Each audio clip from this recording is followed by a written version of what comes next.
મંગલ કરિયો ગ્રંથ કરણ કો જ્ઞાતે મિલે સવાદ સમ આવે નિજ પદ श्री मोक्ष मार्ग प्रकाशक ग्रंथ है। प्रथम अधिकार अंतर्गत श्रोताना स्वरूप पर व्याख्यान चाले थे। श्रोताना शू लक्षण होय छे के जेना कारणे आत्मा लक्ष्य में निमित्त बने छे। पेज नंबर 18 पर है तीजो पेरेग्राफ की चर्चा आपणे प्रारंभ करी थी।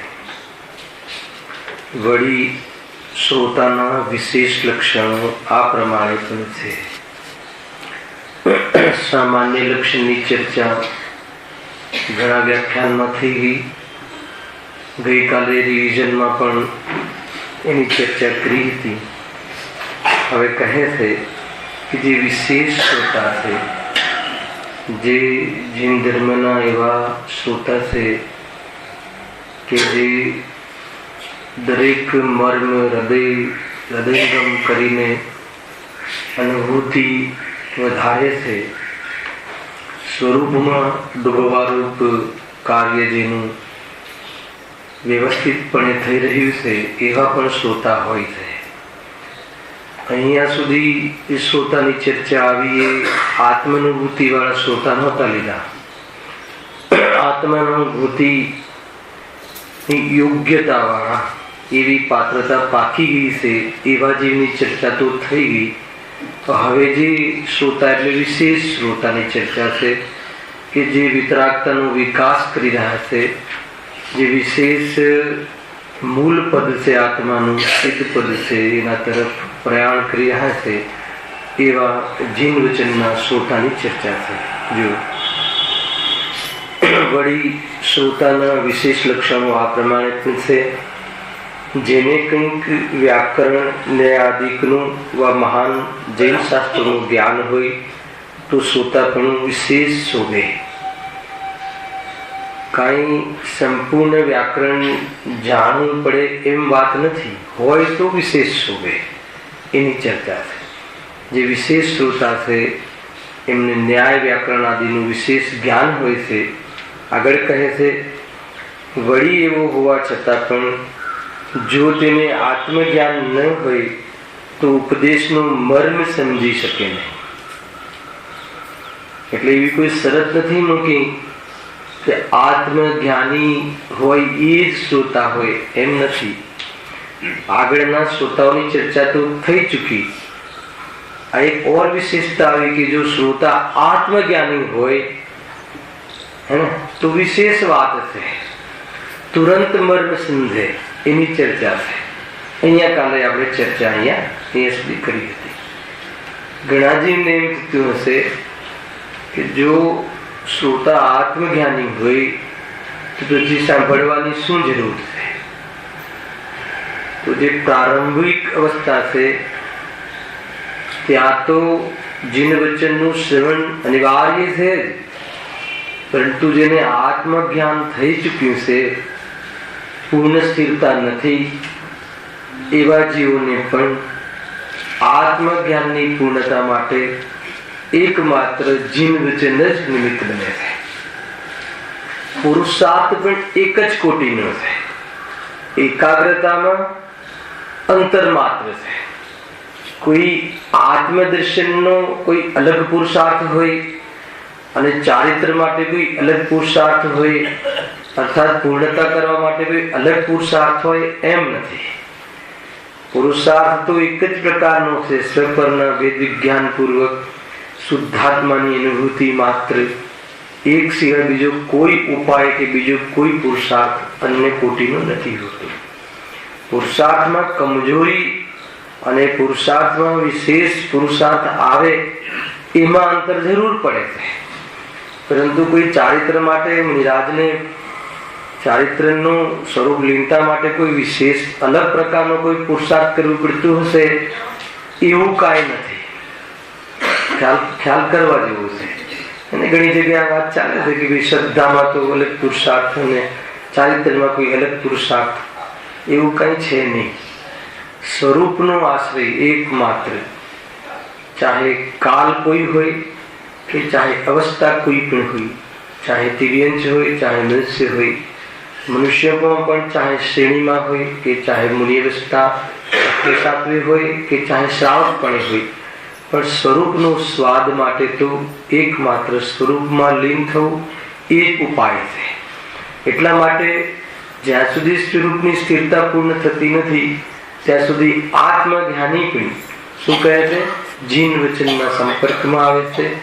એના આશ્રયથી અર્થાત તો એને નિમિત્ત બનાવી અને પોતાના સ્વરૂપની વિશેષ સેવા કરવા માટેનો ઉપાય કરે છે.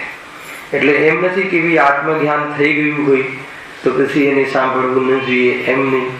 કાલે એ પણ સમોસનની સ્તુતિ દ્વારા બતાવ્યું હતું, જીન નાદ સુની બહુ જ્ઞાની બને, પ્રતધાર અને નિર્ગ્રંથ બને, મુનિરાજ ઘણી જીન વાણી વડે, સ્વનુભવ તારય ખંડ કરે. છે ને આખી જીનવાણીની લીટીમાં છે, સ્તુતિ સમેસા સ્તુતિમાં, અરે સમોસન સ્તુતિમાં છે. જીન નાદ સુની, ભગવાનની વાણી સાંભળીને બહુ જ્ઞાની બને, ઘણા જીવો જ્ઞાની બની જાય છે. નિમિત્ત કથન છે, કઈ વાણીથી જ્ઞાની બને એમ નહીં, સાંભળીને એ પ્રમાણે પરિણમન કરીને જ્ઞાની બની જાય છે. અને જે જ્ઞાની બની ગયા હોય એ શું કરે છે, વ્રત ધારે છે. વ્રત ધારવાનો અર્થ શું લેવું, શુભમાં પ્રવર્તે છે એમ નહીં લેવું. જે વ્રત ધારણ કરેલા હોય છે એની સ્થિરતા વિશેષ હોય છે. વિશેષ સ્થિરતા હોય એ જ બહારમાં પાપોથી વિરક્ત થતા હોય છે. તો એ પ્રમાણે વ્રત ધારણ કરે છે. શ્રાવકપણું આદિ હે ને 12 વ્રત છે, 11 પડીમાં છે, એને ધારણ કરે. બહારની પરતીમાં પડીમાં આદિથી પ્રવૃત્તિ આદિથી અંતરંગની વિતરાગતાનો બોધ કરાવવામાં આવે છે. ત્યાં કોઈ કારણ કાર્ય સંબંધ ન લગાવવો જોઈએ કે ભાઈ આ જાતની આ બીજી પ્રતિમા ધારી છે, ત્રીજી પ્રતિમા ધારી છે, કહે ચોથી પ્રતિમા ધારી છે. ગુજરાતીમાં આપણે ત્યાં પ્રતિમા કહે છે, ક્યાંક પડીમાં પણ આવે છે. સ્થાનકવાસી શ્વેતંબર આદિમાં પડીમાં કહે છે. આપણા શાસ્ત્રોમાં એને પ્રતિમા પણ કહે છે. પ્રતિમા એટલે મંદિરની પ્રતિમા નહીં, એની એ પ્રમાણેની એક એક વિતરાગતા વધતી જતા સ્ટેજ. ગુણસ્થાન તો કયું છે, 5મું જ છે, પરંતુ એની વિતરાગતા શું થાય છે, વધતી જાય છે. તો જે વિતરાગતાનો ડેવલપમેન્ટ છે એ તે જ ગુણસ્થાનમાં પણ અલગ અલગ સ્ટેજ વિતરાગતા વધતી હોય છે.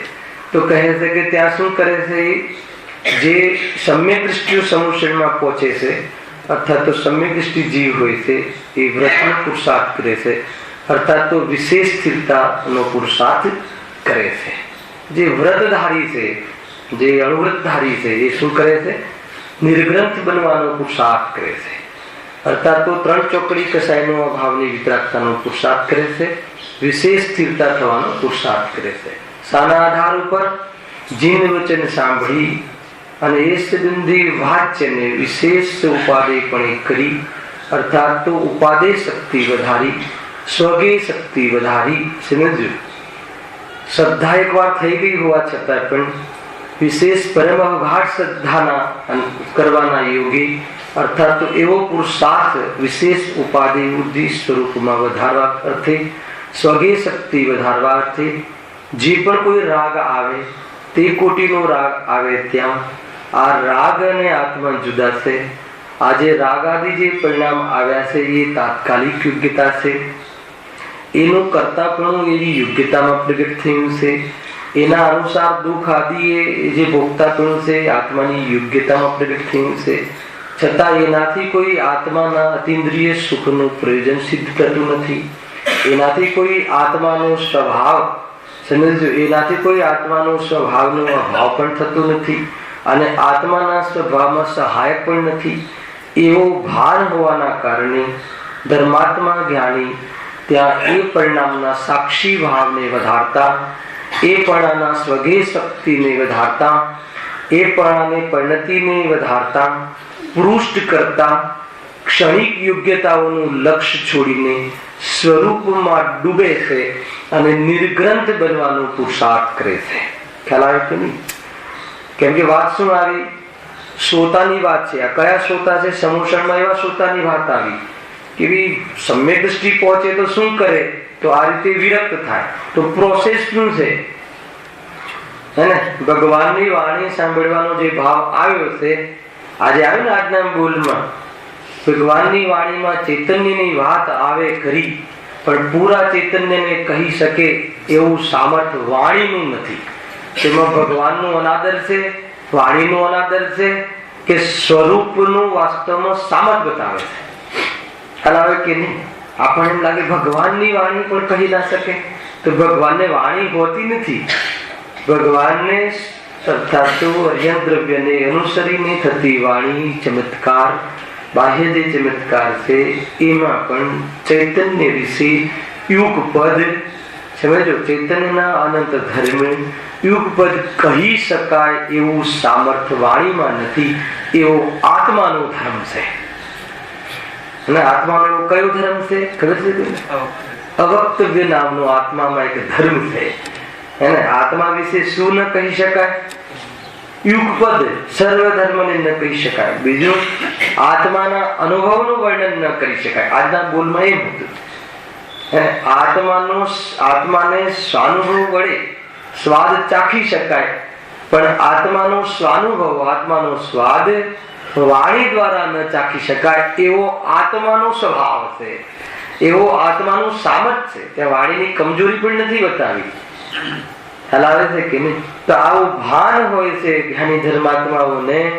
એટલે ત્યાં શું કરે છે? ભગવાનની વાણી સાંભળવાના કાલમાં સાંભળવાનો યુગ પણ થયો છે, સાંભળવાનો રાગ પણ આવ્યો છે, એમાં આપણી વાત પણ આવી છે, છતાં મને જ્યાં સાંભળવાનો વિકલ્પ આવ્યો છે એ વિકલ્પ અને આત્માની નિર્વિકલ્પ દશા બંને જુદી છે. એવું જે ભાન વર્તે છે ત્યાં એવી ક્ષણિક યોગ્યતાને, એવી જે તાત્કાલિક યોગ્યતાનો અહંકાર નથી કરતા, એવી તાત્કાલિક યોગ્યતાથી લાભ નથી માંગતા, એનાથી આત્માનો મૂળ સ્વભાવ નાશ નથી પામતો.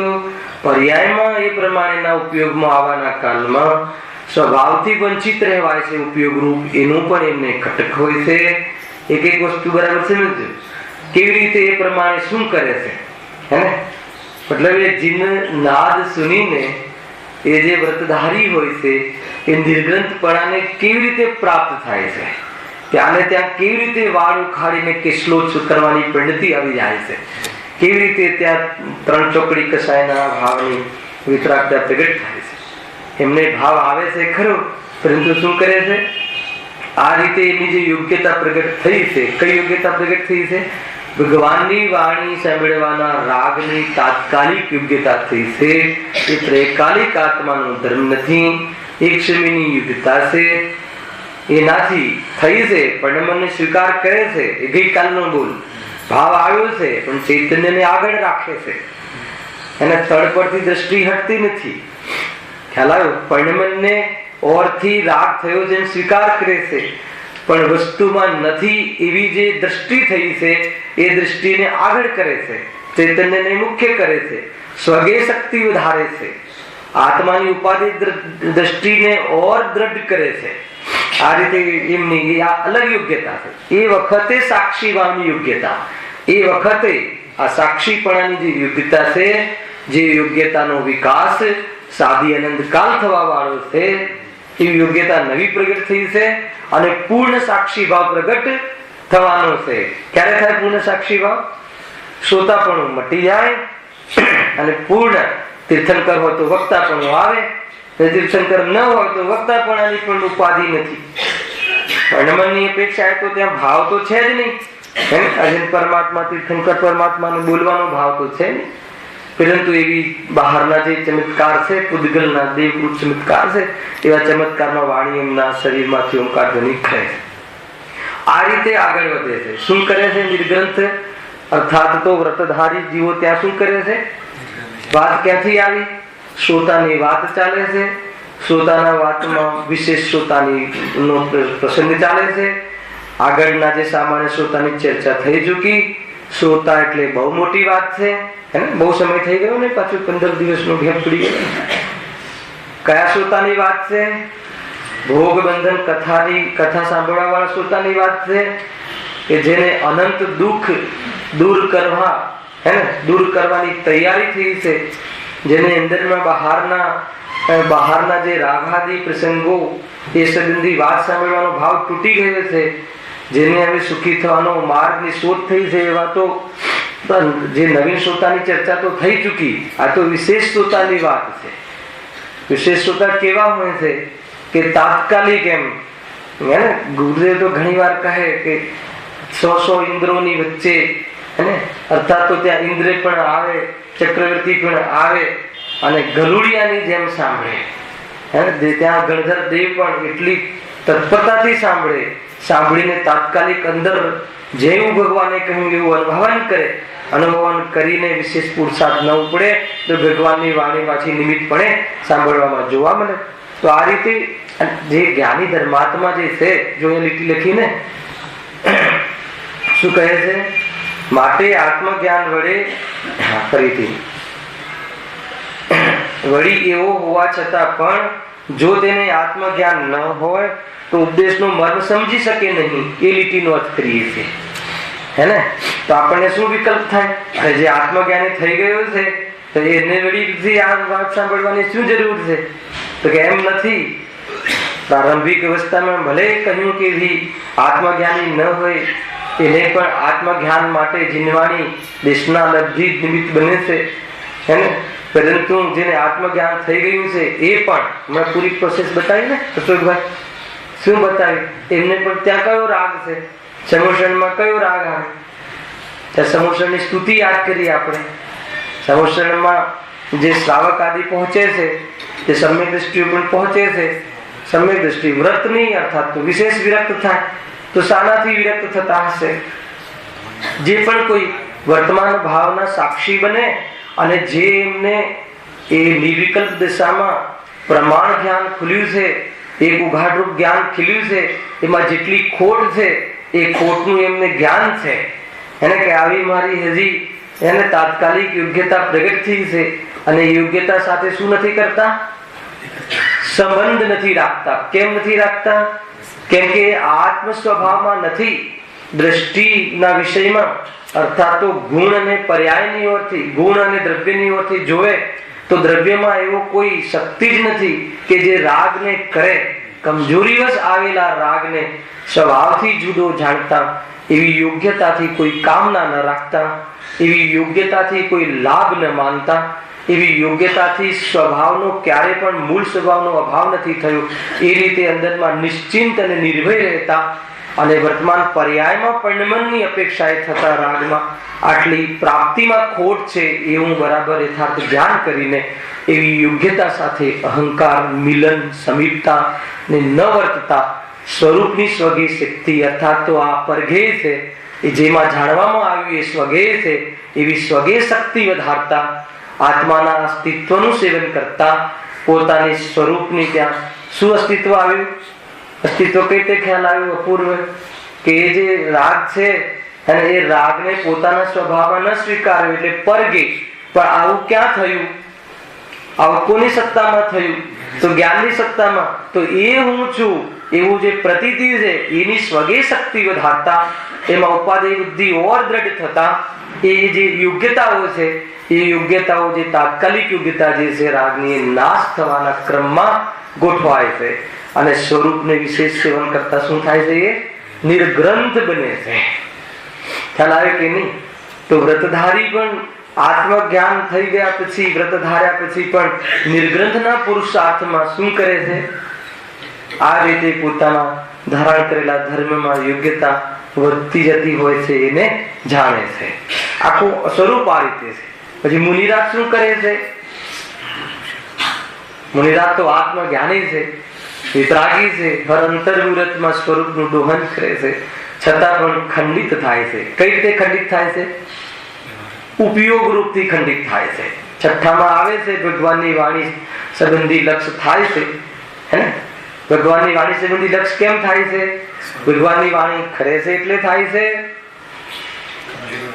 હે ને. કમજોરી સ્વરૂપમાં નથી રહેવાતું એટલે ત્યાં પણ અશુદ્ધ ઉપાદાનનો બોધ કરે છે.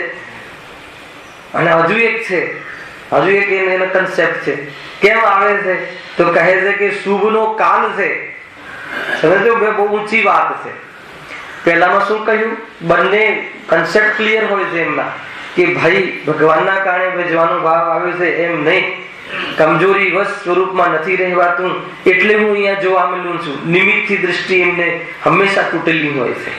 બીજું, એક સમયની પર્યાયથી પણ દૃષ્ટિ નથી હોતી કે આ તો શુભનો કાલ છે, હું શું કરું. હે ને, એ શુભના કાલમાં અશુભ કઈ રીતે હોઈ શકે અને શુભના કાલમાં શુદ્ધ કઈ રીતે હોઈ શકે. તો શુદ્ધ પરિણતિ આ રીતે પોતાની સ્વરૂપની પુષ્ટિ કરે છે.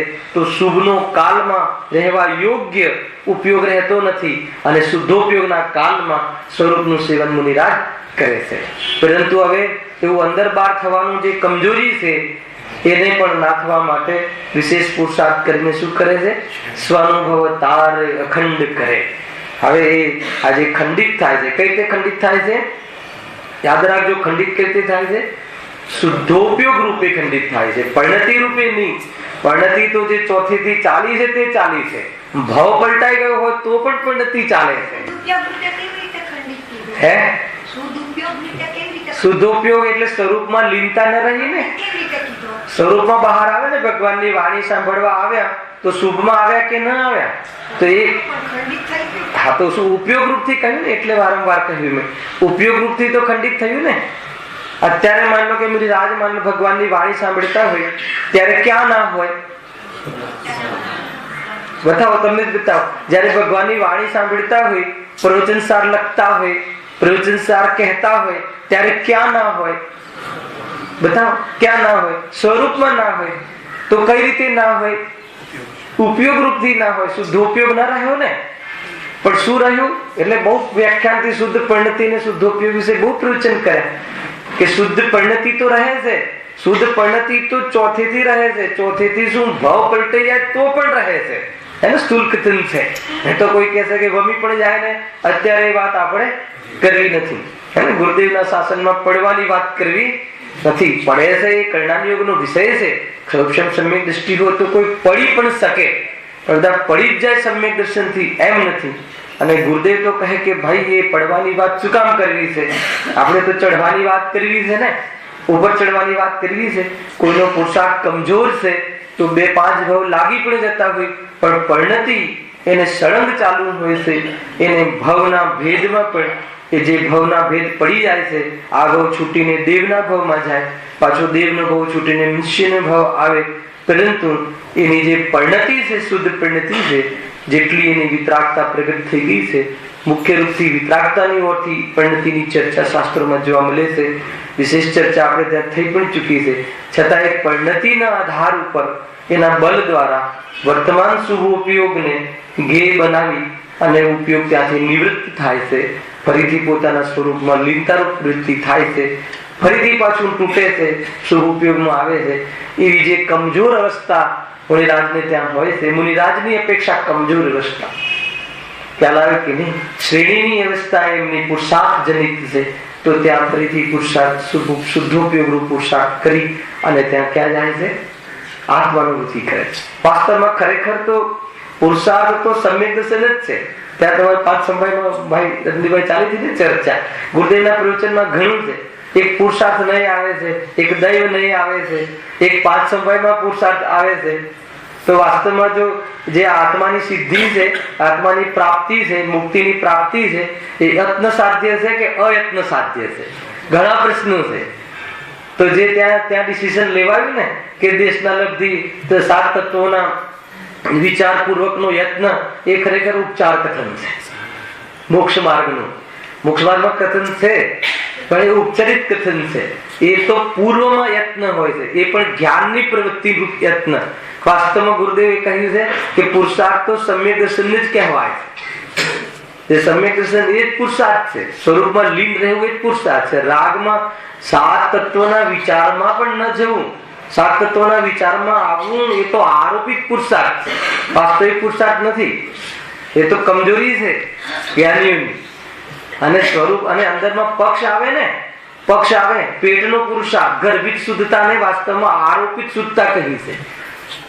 આરોપિત પુરુષાર્થ કહ્યું છે અને પ્રગટ થઈ જાય ગર્ભમાંથી એ વાસ્તવિક પુરુષાર્થ છે. આ રીતે છે ઘણી વસ્તુ છે. ગુરુદેવ તો પુરુષાર્થનો પિંડ પણ કહેતા આત્માને. તો પછી કઈ વીર્ય ગુણની પર્યાય લેવી કે ન લેવી, હે ને, સ્વરૂપની રચના કરે છે કે નથી કરતો, તો વાસ્તવમાં તો વિતરાગ પરિણતિ જ પુરુષાર્થ છે. બીજું કોઈ પુરુષાર્થ કહ્યું જ નથી શાસ્ત્રમાં. તો જેને વિતરાગ પરિણતિ પુરુષાર્થ પૂર્વે થઈ એ જ પુરુષાર્થ કહ્યું. કેમ કે પુરુષાર્થનું ફળ એ વખતે જ હોય છે. તો એ જીવને પૂર્વ પર્યાયના સિલસિલા રૂપ જે 7 તત્વ સંબંધી વિચાર કર્યો, સ્વપ્નના ભેદ વિજ્ઞાન વિચાર કર્યો, એને જ્ઞાનના યત્ન રૂપ, હે ને, યત્ન રૂપ જ્ઞાન પ્રવૃત્તિ રૂપ કરી, એમાં શુદ્ધ જ્ઞાને પ્રવૃત્તિ કરી, ભાવમાને પ્રવૃત્તિ કરી, એને આરોપ આપીને પુરુષાર્થ કહે છે. ખરેખર તો ભાવમનનો વિશ્રામ, ભાવ શુદ્ધ જ્ઞાન જે છે એ જ વાસ્તવમાં પુરુષાર્થ છે. બીજો કોઈ પુરુષાર્થ નથી. પુરુષાર્થ એક જ પ્રકારનો હોય. પછી આરોપિત કથન છે. કરવાના નામે શું કરવું? તો કહે કે ભાઈ તું સ્વપ્નનો વિચાર કર, છદ્રવ્યનો વિચાર કર. તો એ જ્ઞાનને વિષય આપવા માટે પંડિત ચુડરમલજીએ આગળના અધિકારોમાં કહ્યું છે. પણ એ ઉપચરિત કથન છે, એ પરમાર્થ કથન નથી. તો એ રીતે વાત આવી. અને એટલે જે શુદ્ધ પરિણતિ જે ચાલુ છે એ તો ચોથા ગુણસ્તર રીતે તો અખંડ રૂપે ચાલુ છે. અખંડ રૂપે ચાલુ છે છતાં વર્તમાન ઉપયોગમાં તો ખંડિતપણું આવે છે ને. ઉપયોગ પાછો શુભમાં આવે, આહારમાં જાય, 5 સમિતિના પાલનમાં જાય, એ સમિતિ આદિના પાલનમાં જાય, આહારના વિકલ્પ સુધી જતો રહે મુનિરાજને. તો એ વખતે ઉપયોગ રૂપ સ્વરૂપમાં લીન થવા રૂપ જે કાર્ય હતું એ કાર્ય ખંડિત થયું કે ન થયું? થયું ને, ખ્યાલ આવ્યો? તો એ રીતે ખંડિત એટલે તાત્કાલિક કહ્યું મેં. અને આ એટલા માટે મેં એક વ્યાખ્યાન પરિણતિ પર લીધું હતું, કેમ કે આગળ આવી બધી ચર્ચા આવવાની છે. પરિણતિ એટલે વસ્તુ છે, જેટલી વિતરાગતા પ્રગટ થઈ ગઈ એટલી તો પરિણતિ બની ચૂકી છે. અને જેટલી પરિણતિ બની ચૂકી છે એના નિમિત્તમાં જે કર્મો બંધાતા નથી એ સંબંધી નિજરા કહી. પરંતુ જે અલ્પ બંધ થાય છે એ કયા કાળમાં નિર્જા થશે? તો કે ધ્યાન કાળમાં, શુદ્ધોપયોગના કાળમાં. એની કસાય શક્તિ તૂટે છે. કસાય તૂટવા પહેલા કસાય શક્તિ ચોકડીના ભેદ છે. કસાયો તીવ્ર મંદ અલગ વસ્તુ છે. 4 લેવલમાં કસાય શક્તિ હોય છે ને. તો બીજી માન લો કે સમ્યક દૃષ્ટિ હોય તો બીજી ચોકડી તોડવાની કસાય શક્તિ ધ્યાન કાળમાં તૂટે છે. ધ્યાન કાળ વગર કસાય શક્તિ તૂટે નહીં. માત્ર કોઈ સ્વરૂપમાં બહાર આવી અને જીનવાણીના શ્રવણ કરે એમાં કસાય શક્તિ તૂટે નહીં.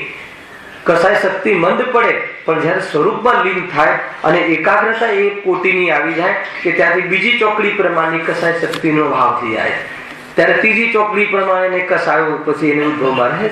એટલે આખી આ અલગ ચેનલ છે. તો એ દરેક જીવમાં નિમિત્તપણું કોણ છે?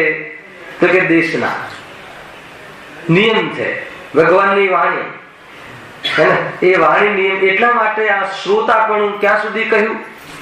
યદ્યપિ આપણા ગુરુ છે ગણધર દેવ, પણ એમને શ્રોતાપણું 6ઠા ગુણસ્થાન સુધી શ્રોતાપણું ત્યાં કબૂલ કરવામાં આવે કે ત્યાં સુધી ભગવાનની વાણી 6ઠામાં આવે ત્યારે ભગવાનની વાણી સાંભળવાનો ભાવ આવે છે. જો આપણને એમ લાગે છે કે એ ખંડિત નથી થતું, એમને એમ લાગે છે કે હું ખંડિત થયો, મારો ઉપયોગ, અંતર કેટલું પડે છે. મુનિરાજ જયારે પ્રવચનસાર લખવાના ભાવમાં આવતા હશે તો આપણને એમ લાગે કે ધર્મ કરે છે, અને એમને એમ લાગે કે હું ધર્મથી વંચિત થઈ ગયો. કયો ધર્મ? શુદ્ધોપયોગ રૂપ ધર્મ, સ્વરૂપમાંથી બહાર આવી ગયો. બહુ મોટી વાત છે. અને આ વાત તો આપણા લેવલમાં પણ યાદ રાખવા જેવી છે. ભાઈ ધોળાગીરીમાં ગયો ને, જયારે અમે લોકો યાત્રામાં ગયા હતા તે સવારે 5 વાગે બધા સ્ટુડન્ટ આવે સાંભળવા માટે. તો મેં એમને પૂછ્યું પ્રશ્ન, આપ થઈ ગયા, પૂછ્યું કે ભાઈ તમે મંદિરમાં આવ્યા છો, અત્યારે જીનવચન સાંભળી રહ્યા છો, એનો શું અર્થ છે? તો કોઈ કહે કે સારી વાત છે, અમે જીનવચન સાંભળવા આવ્યા છીએ, ભગવાનની વાણી સાંભળવા આવ્યા છીએ. ખરેખર અધ્યાત્મ દૃષ્ટિ વાળો શું વિચારે કે હું સ્વરૂપમાં નથી રહ્યો. એ વાતની ખટક હંમેશા રહેવી જોઈએ કે હું સ્વરૂપમાં ભગવાનની વાણી સાંભળવા આવ્યો છું, ત્યાં આપણને એ વાતની ખટક રહેવી જોઈએ કે હું સ્વરૂપથી બહાર આવ્યો છું. સ્વરૂપથી બહાર આવ્યા વગર આ કાર્ય સંભવતું નથી. સ્વરૂપમાં અંદરમાં રહે તો આવો વિકલ્પ હોતો નથી. ખ્યાલમાં આવ્યો ને? એટલે આપણે એ પણ નહીં તો આ પરિણામનો અહંકાર થઈ જશે. હવે તો ડેલી રેગ્યુલર સાંભળીએ છીએ, ભગવાનની વાણી સાંભળીએ છીએ, પણ જોડે આ ખટક રાખવી કે આપણે બહાર નથી, અંદર નથી, અર્થાત તો ઉપયોગ સ્થિરતામાં નથી. તો જ્ઞાની ધર્માત્માને આટલી ખટક પણ રહે, ખટક રહે છે એટલે જ ત્યાંથી મુકાય છે. જે જીવને ખટક નથી રહેતી આની, ત્યાંથી શું કામ મુકાય? જેને અશુભમાં સુખ લાગે એ અશુભ શું કામ છોડે? જેને શુભમાં સુખ લાગે એ શુભ શું કામ છોડે? શુભનું છૂટું થાય અલગ વાત, પણ છોડવા લાયક નથી એવી બુદ્ધિ પણ શું કામ છોડે? કે જેને સુખથી લાભમાં લાગતો હોય, સુખ લાગતું હોય, એનાથી આત્માનુભૂતિ માનતો હોય. આત્માનુભૂતિ એટલે સુખ. હવે એને આત્માનુભૂતિ ને સુખ લાગે છે તો એ સુખ તો જ્યાં સુધી સ્વરૂપમાં ન રહે ત્યાં સુધી ક્યાંથી સુખ હોય? એની વાત છે. ખ્યાલ આવ્યો ને? શુદ્ધોપયોગથી પણ એ ખંડિત થાય છે. મુનિરાજ જે 6ઠા 7મામાં આવે છે એનો અર્થ જ એ છે કે શ્રેણીનો પુરુષાર્થ નથી. શું કામ બહાર આવો છો જયારે આટલી ખબર છે, આટલી વિતરાગતા છે, આટલું સ્વરૂપનું સ્વાદ છે, અને પ્રચુર સંવેદન છે. બહારમાં આવે તો પણ સંવેદન પ્રચુર છે, પદ્ધતિ પણ વિશેષ છે. મુનિરાજ બહારમાં આવે, આહારમાં ઉતરે અને 5મા ગુણસ્થાન વાળો શુદ્ધોપયોગમાં હોય તો પણ વિશેષ નિર્જરા મુનિરાજને થાય છે. કેમ કે કસાય શક્તિ 3 લેવલની તૂટી ગઈ છે. ખ્યાલ આવે કે નહીં? પરિણતિનો ખેલ જુદો છે. 5મા ગુણસ્થાન વાળો જીવ 2 ચોકડી પ્રમાણ કસાય શક્તિ તૂટી ગઈ છે, જેની આસક્તિ એ શુદ્ધોપયોગમાં હોય, માની લો જે કાળે, અને એ જ કાળે એક મુનિરાજ આહાર લેવા જતા હોય તો કોની વધારે નિજરા છે? બોલો. બહારનું કાર્ય તો શું છે? આહાર લેવા. કેમ કે 3જી ચોકડી તૂટી ગઈ છે, પણ 4થી ચોકડી તોડવા યોગ્ય અત્યારે શુદ્ધોપયોગ એમને છૂટ્યો છે. કેટલા કાળ સુધી છૂટ્યો છે? અંતર્મુહૂર્ત કાળ સુધી છૂટ્યો છે. અંતર્મુહૂર્ત કાળથી વધારે છૂટે તો કહે કે બીજી ચોકડી, મતલબ કે 3જી ચોકડી જે ગઈ હતી એનો ઉદય થઈ ગયો. અંતર્મુહૂર્તથી બહાર વધારે ન રહે. આગળની ચર્ચા પણ આપણે થઈ ચૂકી છે. એટલે અહીંયા શું વાત આવી હતી કે જે ભગવાનની વાણી સાંભળવા મુનિરાજ પણ પહોંચે છે સમશરણમાં, હે કે વાત ક્યાં આવી? એ પણ મહાન શ્રોતા છે. આ વિશેષ શ્રોતાની વાત આવી ને, લેવલ બતાવ્યું ને, નવીન શ્રોતા, પછી પ્રાચીન શ્રોતા, પછી આગળ એક વિશેષ શ્રોતા. વિશેષ શ્રોતામાં આત્મજ્ઞાની શ્રોતા, હે ને? આત્મજ્ઞાની પણ શ્રોતા છે. જેને આત્મકલ્યાણ કરવું છે એ સ્વરૂપમાં ન રહે તો જીન વચન રમ્યંતે, જીન વચનમાં રમતું જોવા મળે છે. જીન વચન સંબંધી વિશેષ વાક્યને અવલોકે છે, અને એ અવલોકન કરવાનો વિકલ્પ છે એનાથી શું રહે છે? ઉદાસ થઈ જાય છે. જો એનું ભાન, એની પરિણતિ ત્યાં ચાલુ રહે છે. બીજી યોગ્યતા છે ને સાક્ષીપણાની યોગ્યતા. ભલે પૂરો સાક્ષી ભાવ પ્રગટ નથી થઈ ગયો, પણ સાક્ષીપણાની યોગ્યતા છે ને, એની પરિણતિમાં સાંભળવાનો જે રાગ આવ્યો છે એ રાગનો સાક્ષી રહે છે. સાક્ષી એટલે શું? કે એનાથી રંચ માત્ર પણ કામના નથી ઈચ્છતું, એનાથી રંચ માત્ર પણ પોતાનો ધર્મ પ્રગટ થશે અર્થાત વિસ્તાર થશે એમ માનતો નથી. કેમ કે વિકલ્પ અર્થાત તો રાગ સ્વરૂપમાં છે જ નહીં. દ્રવ્ય દૃષ્ટિ હોવાના કારણે, દ્રષ્ટિવંત હોવાના કારણે, જેની દ્રષ્ટિમાં દ્રવ્ય ગુણ વસેલા છે એના કારણે, એના ગુણોના લિસ્ટમાં એને જ્યારે રાગ છે જ નહીં જોયેલું છે એના કારણે પર્યાયની કમજોરીમાં આવેલી યોગ્યતા ઉપર રાગનો સાક્ષી બનતો, સમજજો બરાબર, સાક્ષી બનતો, એનાથી રંચ માત્ર પણ અહંકારનું સેવન ન કરતો, પોતાની શોભા ન માનતો, સમજજો, એને લિફ્ટ ન આપતો, સમીપતા ન વર્તો, આત્માને મુખર રાખતો, એમાં ન પ્રવૃત્તિની સ્વરૂપમાં સમાઈ જાય છે. એટલે એને એવી જે યોગ્યતાઓનો અભાવ થઈ અને પૂર્ણ સાક્ષી ભાવ ક્યાં પ્રગટ થઈ જાય છે? યોગ્યતામાં. પૂર્ણ સાક્ષી ભાવ પણ યોગ્યતા છે. એક સમયની યોગ્યતા છે અને સાદી અનંતકાળ રહેવા વાળી છે. અને પેલી પણ એની સાથે સાધક દશામાં થયેલી શું હતી? એ સાંભળવાનો ભાવ પણ યોગ્યતા હતી. પણ એ કેવી છે? તાત્કાલિક છે અને સાદી શાંત છે, જવાવાળી છે. અને જે જવાવાળી યોગ્યતા હોય છે એનો અહંકાર જ્ઞાનીને આવતો નથી. એટલા માટે સાક્ષી ભાવની પુષ્ટિ કરતા કરતા મુનિરાજ પોતાની સ્વઅનુભવ તાર અખંડ કરે એ શ્રેણીમાં વિસ્તારથી નીકળીને પ્રભુ થઈ જાય છે. આ રીતે છે, ખંડિત થઈ જાય છે. એ વાત તો સ્વીકારવી પડે. કેવી સ્વરૂપની બહાર આવે છે ને.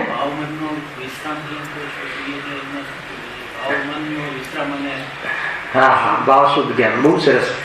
એકચ્યુઅલી ગઈકાલે થઈ ગયો હતો, ફરીથી લઈ લઈએ.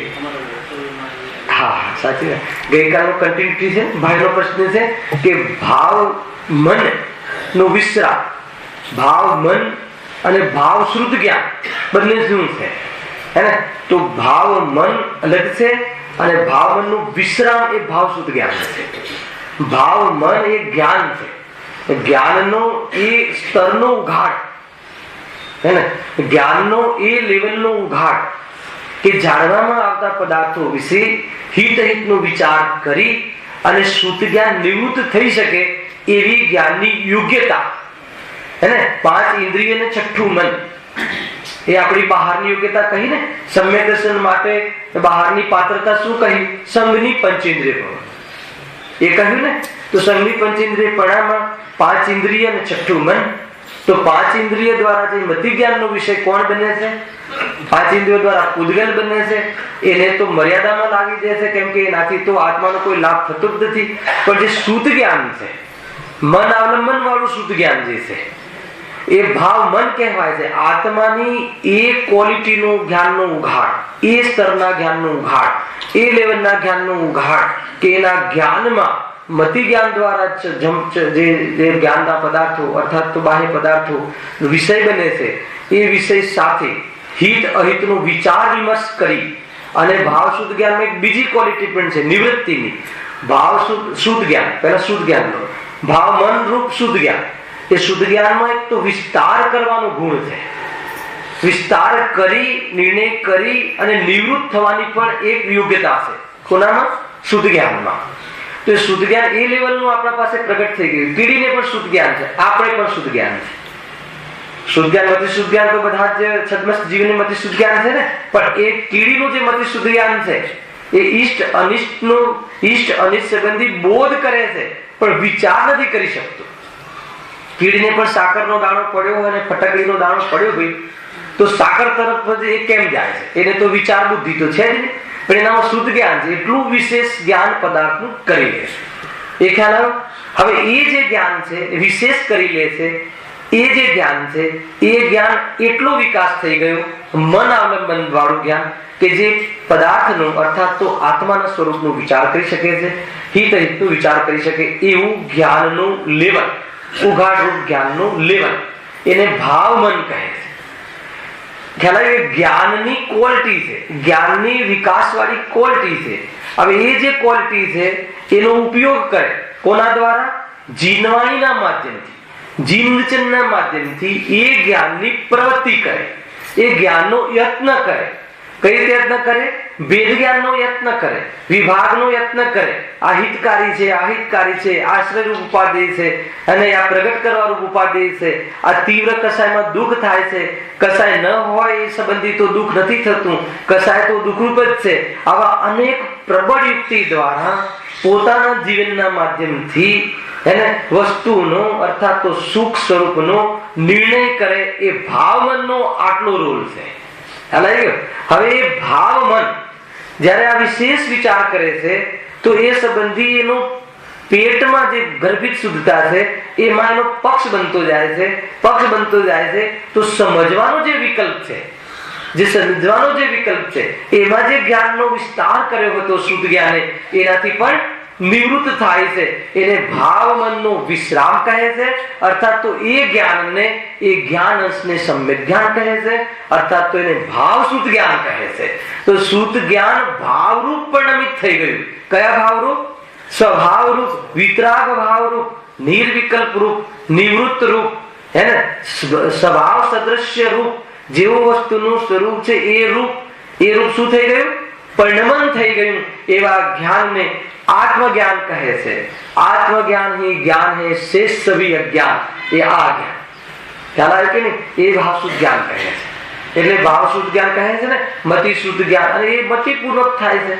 એટલે ગુરુદેવ ઘણીવાર કહે છે ને કે ભાઈ ભાવ શુદ્ધ જ્ઞાન જે છે અર્થાત તો મતિ શુદ્ધ જે જ્ઞાન છે કેવલ જ્ઞાનને પોકારે છે.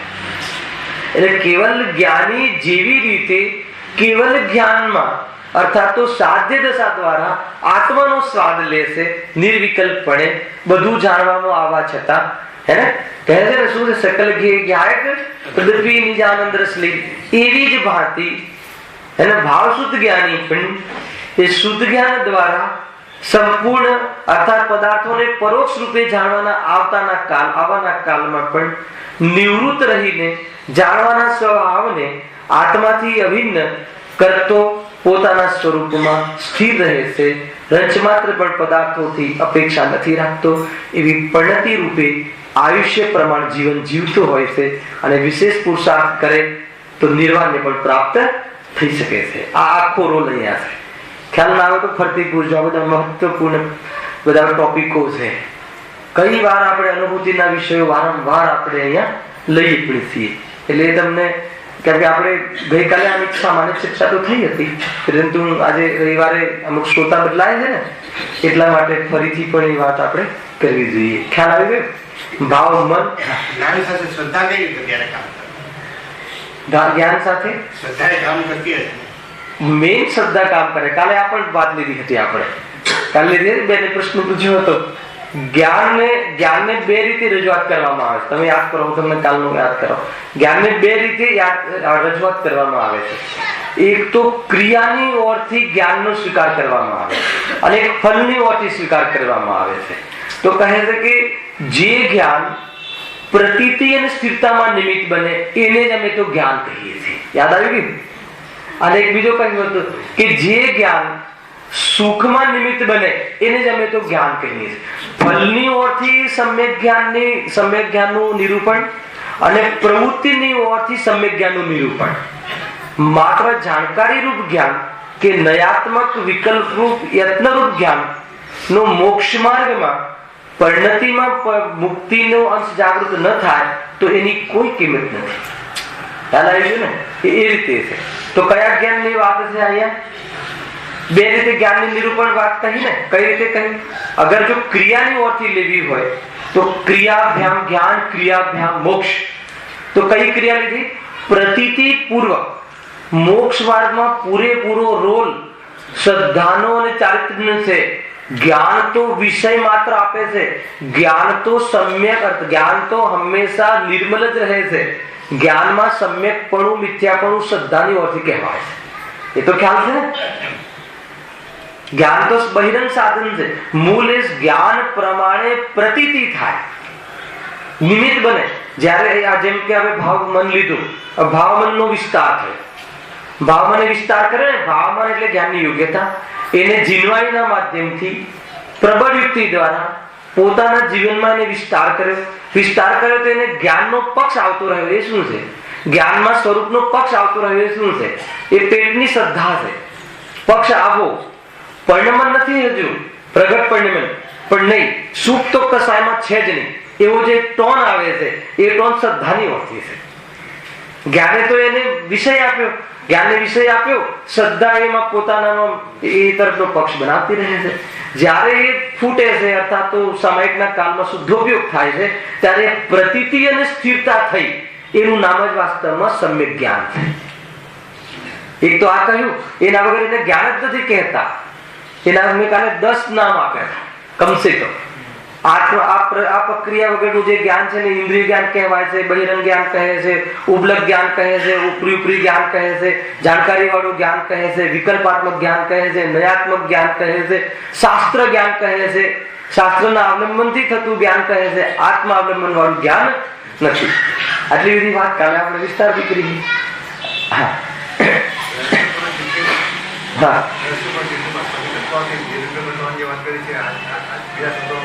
क्या?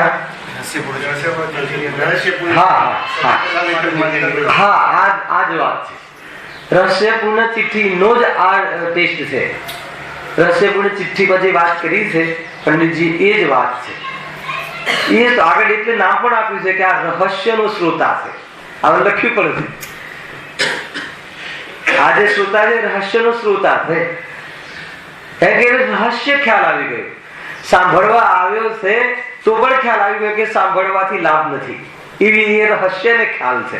એટલે સાંભળવામાં ઉબલક રહે છે, એ વિકલ્પમાં ઉબલક રહે છે અને સ્વરૂપનો સમીપતા વર્તે છે, ઉર્ધ્વ રહે છે. એ જ છે રહસ્ય. ખ્યાલ આમાં પ્રતીતિ વગરના જ્ઞાનને તો કોઈ જગ્યાએ રોલ નથી મળતો. તો પછી એ શું રોલ છે? તો એ વખતે જેટલી એ જ્ઞાન સાથે કસાયની મનતા છે એટલું સામાન્ય પુણ્ય બંધાઈ જાય છે. એનાથી બીજો કોઈ વિશેષ લાભ થતો નથી. પરંતુ આત્મજ્ઞાન જે મતલબ જે કર્મનો ક્ષય થવો જોઈએ, મોહનો ક્ષય થવો જોઈએ, એ કાર્ય માત્ર જાણકારીથી થતું નથી, પણ પૂર્વ પર્યાયમાં હોય છે ને. જાણકારીની એક સિલસિલામાં પર્યાયનો ક્રમ છે, એને એ રીતે એનું સ્થાન પડે છે. પછી કોઈ કહે કે જયારે જાણકારી થતું જ નથી તો પછી જાણકારી કરવી જ શું કરવા, તો શું કરશો પછી કરશો શું? સાની જાણકારી? જ્ઞાન તો જાણ્યા વગર રહેતું નથી. કોઈની કોઈ જાણકારી અર્થાત તો પરિણામ તો હોય જ છે. તો એટલા માટે બુદ્ધિપૂર્વક સંઘની પંચેન્દ્રિય જીવ, અને આ બધું બુદ્ધિપૂર્વકની વાત છે. યત્ન, આને યત્ન કહ્યું, અને બાહ્ય પુરુષાર્થ કહ્યું, અને બહિર્જલ્પ કહ્યું. ભાઈ બહુ બધા કન્સેપ્ટ છે. બહારમાં ઉપયોગ, બહારે શાસ્ત્ર આદિમાં આવવું એ બહિર્જલ્પ કહ્યું, અને પ્રબળ યુક્તિ દ્વારા એને વિકાસ કરવો એને અંતર્જલ્પ કહ્યું. પણ બંને જલ્પ છે, બંને વાસ્તવમાં સ્વભાવ નથી. એક છે અંતર્જલ્પ, એક છે બહિર્જલ્પ. હે ને? બાહ્ય બુદ્ધિમાં આપણને ખ્યાલ આવે છે કે નહીં વાત તો સાચી છે, કઈ કોઈ જગ્યાએ કોઈ સુખની વાત હોય તો કસાયથી રહી સિવાય બીજી કઈ ખ્યાલમાં આવતી નથી, એમ નક્કી કરીને સાંભળવા આવે, બહિર્જલ્પ છે. અને એ પ્રમાણે હવે પોતાની કસાયો સાથે મેળ કરતો જાય, કસાયને દુઃખ સાથે, અને કસાયો ન રહે તો સુખ સાથે મેળ કરતો રહે. એને કસાયો તીવ્ર કસાયના ભાવમાં, તો એ જાતની જે પરિણતિ ચાલે એને અંતર્જલ્પ કહે છે. ત્યાં સુધી ધર્મ નથી, ત્યાં સુધી પુણ્ય ભાવ છે. જોડે જ્ઞાન ચાલે છે, અને એ જ્ઞાન આ જલ્પથી પણ ઉદાસ થઈ જાય ત્યારે એ સમ્યક જ્ઞાન થઈ જાય છે, એ નિર્વિકલ્પ જ્ઞાન થઈ જાય છે. એ જ્ઞાનનું ફળ બે આવ્યું ને, શ્રદ્ધાન અને સ્થિરતા. શ્રદ્ધાન જે પ્રતીતિ, એ પ્રતીતિ શ્રદ્ધાનું લક્ષણ છે, સ્વસંવેદન જ્ઞાનનું લક્ષણ છે, સ્થિરતા ચારિત્રનું લક્ષણ છે, અને નિરાકુરતા સુખનું લક્ષણ છે. ચારિત્ર ગુણ અલગ, સુખ ગુણ અલગ. કસાય કરાવે છે ચારિત્ર ગુણની વિપરીત, ચારિત્ર ગુણનો વિભાવ છે, અને એ વખતે નિરાકુરતા નથી આવતી, આકુરતા થાય છે, સુખ ગુણનો પરિણામ છે. બધું અલગ અલગ છે, છતાં એક આત્મામાં હોવાના કારણે એક જ આત્મામાં આ વસ્તુ થાય છે. એટલે રાગના કાલમાં પણ નિરાકુર રહેવાનું કાર્ય સુખ ગુણ અલગ કરે છે, અને જેટલો રાગ છે એ પ્રમાણે આકુરતા જે રહે છે એ પણ કાર્ય દેખવામાં આવે છે. બધી વાતો આમાં એક સાથે સમાય છે. અલગ અલગ ગુણ છે, અલગ અલગ કાર્ય છે. ખ્યાલ આવી ગયો? હવે એક આપણે લીધું હતું કે ફળની ઓરથી જ્ઞાનની ચર્ચા, તો સુખ સાથે સંબંધ જોડ્યો હતો કે જે જ્ઞાન સાથે સુખ ઉત્પન્ન ન થાય એને અમે શું નથી કહેતા? જ્ઞાન નથી કહેતા. અને આપણે આટલું બધું જાણીએ છીએ તો પછી એમ વિકલ્પ આવે, સુખ કેમ થતું નથી? તો સુખ ન થાય તો એને શું સમજવું? કે જ્ઞાન નથી. તો શું છે? તો વિકલ્પ છે. એની સાથે જ્ઞાન હોય છે, પણ જ્ઞાનનો પક્ષ આવ્યો નથી, વિકલ્પનો પક્ષ આવ્યો છે. એટલે જીવને હંમેશા પ્રશ્ન રહ્યા કરે છે કે આટલું બધું જાણીએ છીએ, આટલું બધું સમજીએ છીએ, હે ને, તો પણ આત્માનો આનંદ આવતો કેમ નથી? બહુ બલિહારી છે જીવની કે આત્માનો આનંદ નથી આવતો, એટલી તો ખબર પડે છે જીવને. હલાવે કે નહીં? એટલે તો ખ્યાલ છે કે આત્માનો આનંદ નથી. શાનાથી આત્માનો આનંદ ભોગીભાઈ માને છે? સલાહવા મથે છે કે સાંભળીને, સાંભળવાના વિકલ્પથી.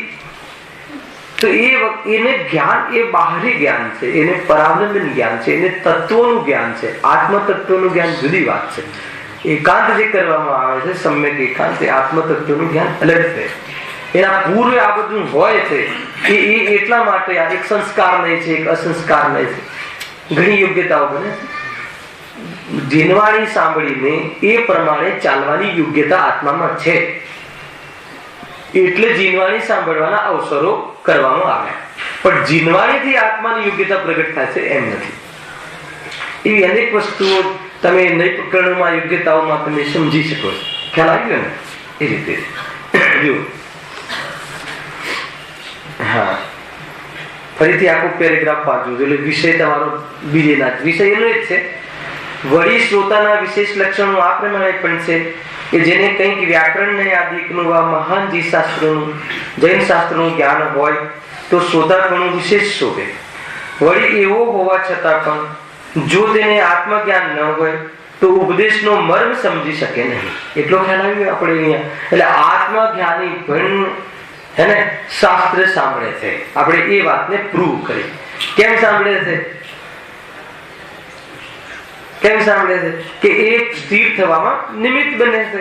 ભગવાનની વાણીમાં એ વાત આવે છે. વિશેષ રાગ વિશેષ ફંટાય નહીં અને એ સંબંધી વિશેષ ઉપયોગ લાગે છે અને એમાંથી નિવૃત્ત થાય છે. માટે આત્મજ્ઞાન વડે જે સ્વરૂપનો આસ્વાદી થયો છે તે જૈન ધર્મના રહસ્યનો શ્રોતા છે. બે વસ્તુ આવી. વળી એવો હોવા છતાં પણ જો તેને આત્મજ્ઞાન ન હોય તો ઉપદેશનો મર્મ સમજી શકે નહીં. આત્મજ્ઞાન વગર ઉપદેશનો મર્મ સમજી શકે નહીં. તો આત્મજ્ઞાન થયા પછી જ મર્મ સમજ્યા કહેવાય ને. હવે આત્મજ્ઞાન સમજ્યા પછી જ મર્મ સમજવાનો આરોપ આવે, ત્યાં સુધી મર્મ સમજ્યા ન કહેવાય. ગમે એટલું વાંચે પણ પાસ ન થાય તો એને વાંચ્યું કહેવાતું નથી. હાલાકી એ છે મર્મ ન સમજે, પહેલા સાંભળે અનુભૂતિ થાય તો મન સમજે એમ કહેવાય. અને આત્મજ્ઞાન થઈ ગયા પછી તો ઓર મર્મ સમજે. એના માટે એક ઓર શબ્દ વાપરજો. માટે આત્મજ્ઞાન વડે જે સ્વરૂપનો આસ્વાદી થયો છે જે જૈન ધર્મના રહસ્યનો શ્રોતા છે. ગજબની વસ્તુ છે. રહસ્યનો શ્રોતા એટલે શું? કે એ જ્ઞાની વક્તાનો અભિપ્રાય રહસ્ય સમજી શકે, સમજીને તાત્કાલિક સ્વરૂપ સંબોધન કરે એવો આ રહસ્યનો શ્રોતા છે. રહસ્યનો બીજો એક અર્થ થાય છે ભેદ જ્ઞાન. રહસ્યનો એક અર્થ એ થાય છે કે એમાં શું કહેવા માંગે છે, મૂળ અભિપ્રાયનો બોધ. બે થાય છે. રહસ્યનો એક અર્થ થાય છે ભેદ જ્ઞાન. તાત્કાલિક ભેદ જ્ઞાન કરે. માની લો કે અહીંયાથી એમ કહેવા સટ આવશ્યકની વાત કરવામાં આવે. માનો સટ આવશ્યક કોઈ વક્તા છે, કોઈ જ્ઞાની ધર્માત્મા સટ આવશ્યકની ચર્ચા કરે તો સામે શ્રોતા આત્મજ્ઞાની શ્રોતા બેઠો હોય તો એ કેવી રીતે કરે આપણે વિચાર કરીએ. રહસ્યનો શ્રોતા કહે ને મર્મ સમજે કે આ સટ આવશ્યક પદ્ધતિ પણ જીવનમાં આચરવા યોગ્ય છે. અને જે મર્મ ન સમજે એ શું કરે કે જો આ સટ આવશ્યક ક્રિયા છે એ તો જડની ક્રિયા છે, એને તો આનેથી કહ્યું છે, એને તો આમ કહ્યું છે. કેમ કે જ્યારે જ્યારે અહીંયા આચરણની વાત આવે છે ત્યારે તર્ક સામેથી સભામાંથી પ્રશ્ન થાય છે કે ભાઈ છે તો આ જડની ક્રિયા ને, તો કે અત્યારે એ વાત નથી કહી રહ્યા. અત્યારે આવું જીવન ન હોય, એને આત્મા સમજમાં ન આવે એની વાત કરી રહ્યા છે. તો જો ત્યાં સામે જ્ઞાની બેઠો હોય તો એને તો ભાન છે કે આ રાગ છે, પરંતુ જીવન જ્યાં સુધી છે અને પૂર્ણતા નથી ત્યાં સુધી સટાવશ્યક રૂપ જીવન મારું છે કે નહીં એની તપાસ કરે. જો આખું સાંભળવાનો એનો જે ચામ છે બદલાઈ જાય. ખ્યાલ આવે છે? માનો કે કોઈ જ્ઞાની ધર્માત્મા બેઠો હોય, હવે વારંવાર એ કેવી નહીં તો આ એનું કથન છે અને જડની ક્રિયા છે, વાસ્તવમાં ભલે ભાઈ કહે છે સટાવશ્યક પણ એ રાગ છે અને આત્માથી જુદો છે, તો શ્રદ્ધા તો ચાલુ જ હોય છે, એને વિચારવું નથી પડતું. પણ અત્યારે ગુરુદેવે માની લો કે સટાવશ્યકની વાત કાઢી તો શું કામ કાઢી? દ્રવ્યાનુયોગની વાત ચાલતા ચાલતા ક્યારેક સટાવશ્યકની વાત કહી તો શું કામ કહી? કે દ્રવ્યાનુયોગની માત્ર વાત કરતા કરતા સ્વચ્છંદ ગ્રહણ ન થઈ જાય એ વક્તાનો અભિપ્રાય છે તો પોતાના પરિણામને તાત્કાલિક ટટોલે કે અરે એના પ્રત્યે મને એ સટાવશ્યક અર્થાત તો જે જૈન ક્રિયાઓ છે, જૈન આચરણ ક્રિયાઓ છે એમાં પ્રમાદ તો નથી ને. તાત્કાલિક પોતાને શોધે. એમાં જ્ઞાની ધર્માત્મા પોતાનું જ રોટલી શેકતા હોય છે સાંભળવામાં પણ. કેવી રીતે પોતાનું કાર્ય સધાય એ જ મુખ્ય કરતા હોય છે.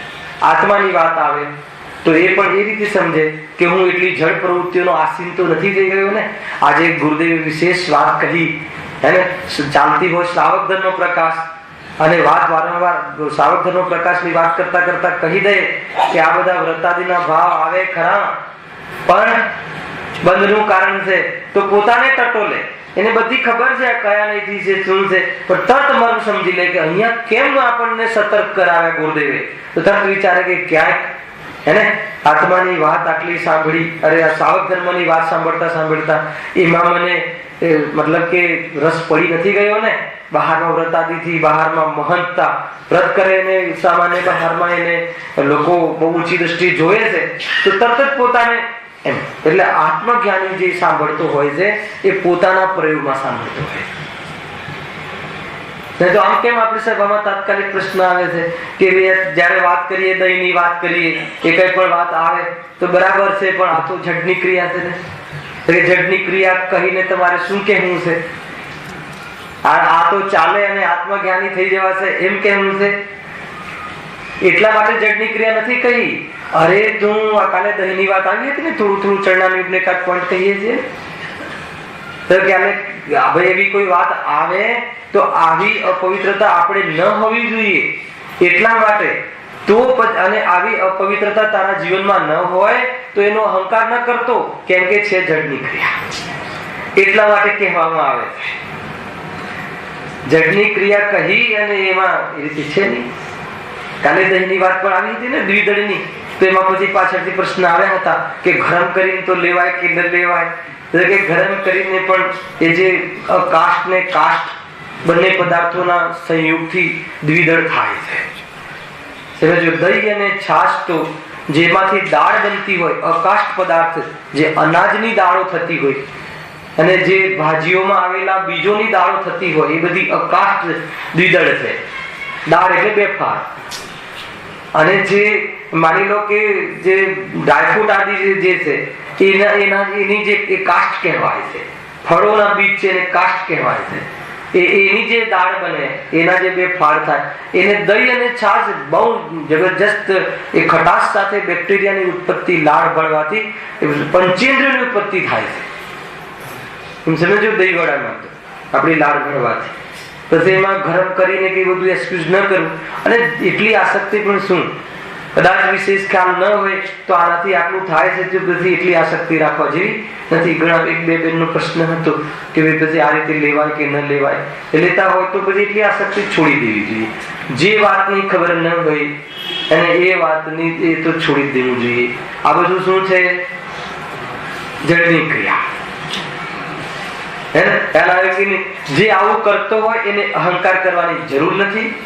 મતલબ કે જે ત્યાગ હોય એને અહંકાર કરવાની જરૂર નથી, કેમ કે જડની ક્રિયા છે. એનું ફળ કોઈ આત્માનુભૂતિ નથી. અને જે આવું ન કરતો હોય, અર્થાત તો આવું પાપ આચરણ કરતો હોય, તો એને જડની ક્રિયા કહીને છોડવા જેવું નથી. અર્થાત તો એમાં પાપનું આચરણ કરવા જેવું નથી. ખ્યાલ આવે કે નહીં? એટલે દરેક વસ્તુ પોતાની બેલેન્સ સમજવી. કાલે આ થોડીક વાત રહી ગઈ હતી એટલે વાત આજે બતાવી. આગળ શું કહે છે? માટે આત્મજ્ઞાન વડે જે સ્વરૂપનો આસ્વાદી થયો છે તે જૈન ધર્મના રહસ્યનો શ્રોતા છે. રહસ્યનો શ્રોતા ખ્યાલ આવ્યો? જ્યાં વક્તા કંઈ કહે ચાર્યયુગ દ્વારા તો એના રહસ્યને પામે. આ તો પ્રથમાયુગની વાત છે અને આ તો દ્રવ્યાયુગની નથી, એવા ભેદ ન કરે. કે આજકાલ સભાઓમાં આ વાત આવે ને કે આ તો વાર્તા છે અને આ તો ચિરણાયુગની વાત છે, તો એમ કહીને ચારેય અનુયોગમાં ભેદ ન કરે. એનું રહસ્ય કેમ વક્તાને આ વાત કહેવાની જરૂર પડી? જરૂર કોઈ અમારામાં કોઈ એબ અર્થાત તો અમને કોઈ સતર્ક કરવા માટે કહે છે. તાત્કાલિક એના રહસ્યને પામીને પોતાના પરિણામને જોઈ લે અને પોતાના પરિણામમાં એવો દોષ હોય તો ટાળવાનો પુરુષાર્થ કરે, અશુભ હોય તો બુદ્ધિપૂર્વક ત્યાગ કરે અને એ પ્રમાણે પોતાને શુભભાવની પણ રુચિ દાંતે ન લાગે એ રીતે શુદ્ધાત્માના સેવનમાં હંમેશા નમ્ર રહે, ગંભીર રહે, એવા રહસ્યને હંમેશા હૃદયંગમ કરીને જીવન વિતાવે. જ્ઞાની ધર્માત્માઓ પોતાના માર્ગમાં આ રીતે આગળ વધતા હોય છે. એટલા માટે એ કેવો છે? રહસ્યનો શ્રોતા છે. એને આપણે બધા કેવા છીએ? શ્રોતા છીએ. એને બુક વાંચીએ છીએ તો પણ શ્રોતા છીએ. તો આવા રહસ્યના શ્રોતા પણ જ્ઞાની ધર્માત્મા હોય છે. જો આગળ વળી જે અતિશયવંત બુદ્ધિ વડે આ અવધિ મન પર્યા જ્ઞાન વડે સંયુક્ત હોય તે મહાન શ્રોતા જાણો. આ કયા શ્રોતા આવ્યા? ગૌતમ ગણધર દેવાદી. જે વળી જે અતિશયવંત બુદ્ધિ વડે આ અવધિ મન પર્યા જ્ઞાન, ચાર જ્ઞાનના ધારી ભાવલિંગી સંત હે ને, એ કહે જે આવા ઉત્કૃષ્ટ શ્રોતા હોય એ સભાના વક્તા બી ઉત્કૃષ્ટ હોય. આવા શ્રોતા ક્યાં હોય? માત્ર હરિ ભગવાનની સભામાં હોય. ગણધર દેવ કોના શ્રોતા હોય? અને ડાયરેક્ટ સમોષણમાં શ્રોતા હોય. યદ્યપિ આપણા માટે તો ગુરુ છે. ચાર જ્ઞાનના ધારી ગણધર દેવ આચાર્યોના આચાર્ય હે ને, એના પછી આ સામાન્ય આચાર્ય. આ તો આચાર્યોના પણ આચાર્ય છે, ગણપતિ છે. આચાર્યોના ટોળા છે એના પણ આચાર્ય છે. આપણા ગણપતિ કોણ છે? ગણધર દેવ. હે ને? પેલું શું કહે છે લગ્નમાં? ગણેશ દર્શન શું કહે છે? શું કહે છે? જૈન પેલું શું કહે? ગણેશ કહે છે, ગણેશ. તો આ ગણેશની વાત છે. એ ફાંદવાળા અને સૂંઠવાળા ગણપતિની વાત નથી. એ તો એને વિતરાગી દેવ છે જ નહીં. આપણે જે ગણેશ દર્શન લખીએ છીએ ને, જૈન દર્શન આવે તો જૈન દર્શન ભાષા બદલાઈ ગઈ છે. ગણપતિનો ફોટો તો હોય છે ને, પૂજ્ય નથી, હે ને? જૈન ધર્મમાં આપણા જે ગણધર છે, આપણા જે ગણપતિ છે, એ તો આચાર્ય દેવ છે, હે ને? ગૌતમ ગણધર આદિ દેવ છે, આપણા ગણપતિ છે, અને એમનું સ્મરણ કરવું જોઈએ. એવા જે છે તો પાપની ક્રિયા લગ્ન આદિ, પરંતુ લોક નિંદે નથી. પરંતુ એવો ભાવ આવ્યો છે તો વિશેષ એમાં ન ઉલજી જાઓ. એટલા માટે એવા જ્ઞાની ધર્માત્માઓને અને વિતરાગી દેવોને યાદ કરવામાં આવે છે. એટલા માટે યાદ કરવામાં આવે છે. એ ક્રિયાઓમાં પણ મંગલાચરણ એમનાથી કરવામાં આવે છે. શાના માટે? એમાં વિશેષ ન ઉલજું, મને ખ્યાલમાં રહે. આ રાગ આવવા છતાં પણ ગણેશ દશામાં હું જૈન ધર્મનું પાલન કરીશ, એના માટે આવી જાતિની પ્રક્રિયાઓ આપણા સંપ્રદાયમાં જોવા માટે આવે છે. બાકી ગણપતિની સ્થાપનાને એટલું બધું માનો ગ્રહિત મિથ્યાત્વ છે. સપ્તવ્યસનથી બી ડેન્જરસ છે. સપ્તવ્યસનને કેવું ગણાય છે જીવનમાં? સપ્તવ્યસની હોય તો આપણે બધા કહીએ કે સપ્તવ્યસની, એનાથી પણ વિશેષ પાપા બહારમાં જે કુદેવ ગુરુ શાસ્ત્ર સંબંધી, હે ને, એ સંબંધી જેની શ્રદ્ધા છે એવા જીવોની મતલબ કે વધારે પડતી મોટો અપરાધ છે, એ અહીંયા કહેની છે. હા, એ પ્રમાણે વળી જે અતિશયવંત બુદ્ધિ વડે આ અવધિ મનપર્યા જ્ઞાન વડે સંયુક્ત હોય તે મહાન શ્રોતા જાણવું, એ પ્રમાણે શ્રોતાના વિશેષ ગુણો છે. અને એવા જૈન શાસ્ત્રના શ્રોતા જોઈએ. શાના શ્રોતા જોઈએ? જૈન શાસ્ત્રના આવા શ્રોતા જોઈએ. એટલે કે અહીંયા સુધી આવે આ શ્રોતાઓનું સ્વરૂપ ચાલતું જાય છે. આગળ એક શ્રોતા ઓર વિશેષ આવશે. પછી સુદૃષ્ટિ તરંગીણીમાં તો ઓર વિશેષ એમને અધમ શ્રોતા ને, મિશ્ર શ્રોતા ને, ઉત્તમ શ્રોતા ને, મહાઉત્તમ શ્રોતા ને અનેક પ્રકારના ભેદ બતાવ્યા છે. આપણે ક્યાં ફિટ થઈએ છીએ એ આમાં આપણે જોઈ લેવું. અને એ પ્રમાણેની વૃત્તિ આપણે જે પ્રમાણે યોગ્ય, જેની ભલી હોનહાર છે, એમાં આપણો નંબર લાગે એવું શ્રોતા પણ એવી પાત્રતા જીન વચન સાંભળવાની આપણે વાસ્તવમાં પાત્રતા કેળવી જોઈએ. ખરેખર તો આ જીન વચન સાંભળવાની વાત જે કહી છે એ સામાન્ય વાત નથી. અનંત કાળનું દુઃખ મટે એવી ઔષધિનું ધ્યાન કરવા જે જીવ આવ્યો હોય એ જીવ મહાન અર્થાત તો ભલી હોનહાર વાળો કેમ ના હોય, એ પ્રમાણે ધારણા કરી અને પંડિતજી આપણને અહીંયા શ્રોતાના સ્વરૂપની ચર્ચા કરી રહ્યા છે. નેક્સ્ટ હવે આગળ શ્રોતાની ચર્ચા ચાલુ થશે. સહજાનંદી